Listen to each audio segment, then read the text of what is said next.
build-up to the MBO was really good. It wasn't without its issues at different times, because people have different expectations.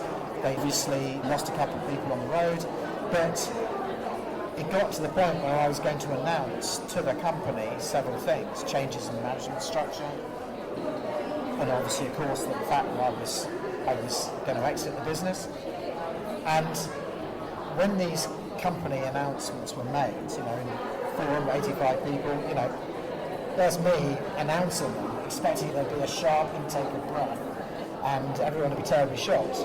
And because we'd actually done, I think, tonally, we had done such a good job across the business, they were going sort of, and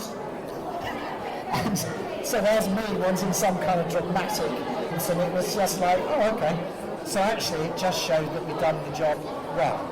I think also, again, our experience working with other clients, owners will often underestimate what their employees have already figured out for themselves.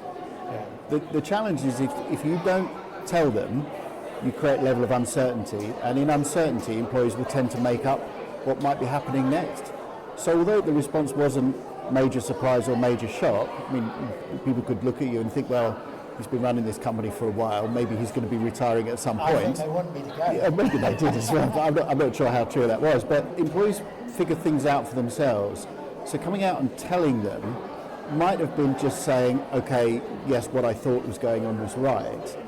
But actually it shows a level of trust that you have in them, that you're now telling them that. And that gets reciprocated in the way they then respond. We encourage you to do it, and we thought it was the right thing for you to do, and it proved to be the case. The fact that they weren't shocked by that, I think, is, as you say, a measure of how well the business had been prepared, albeit not necessarily knowing what they were being prepared for, but how well the business had been prepared by you and by the team that you were working with. Yeah.